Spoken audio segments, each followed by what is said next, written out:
Hello and welcome to this course, and this is the basic overview of the course which we are going to go through. So the first thing or the first section of this course is going to be on installing the required tools which we need to have in order to run our applications and in order to produce our applications. So basically in the first section we'll be going through all the necessary tools which we will be needing to write the code for our Android application and to successfully execute it. Now moving along to the second section of our course, which is to design user interface for your application, we are going to learn all the techniques which can be used in order to design the UI. So basically we are going to learn what are buttons, what are edit text, how to design the UI, how to design the home screen and all those kinds of things. Now the next thing which we study in this course are going to be the event handlers or the basic techniques to handle events. So an event is nothing but whenever the user clicks or interacts with the interface, our application should react in a certain way.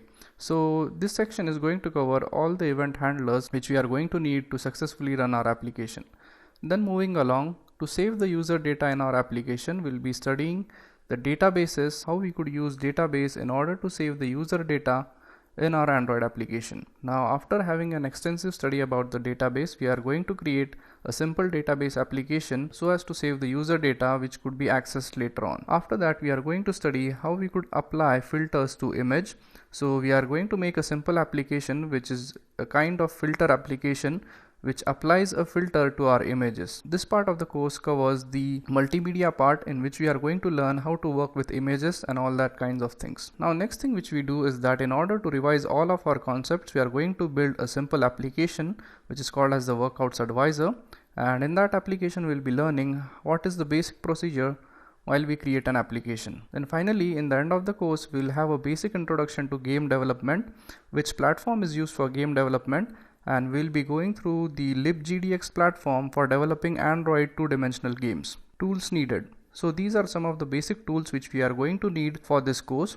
So the first tool which you need is going to be the Android Studio, and Android Studio is an integrated development environment for producing the Android applications. Android Studio makes it easy for us to write the code, compile it and run it on the emulator. So for development purposes we'll be using Android Studio.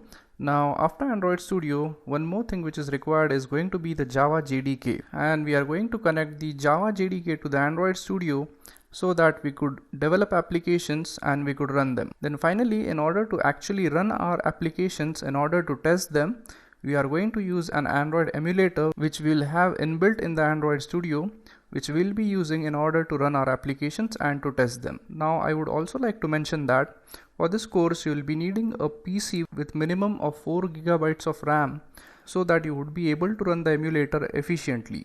And if you have a PC with a RAM less than 4 GB, then I would recommend you to run your applications on the actual device. And also you need to have an Android device. For some of the applications which we are going to write, we are exclusively going to run them on our device.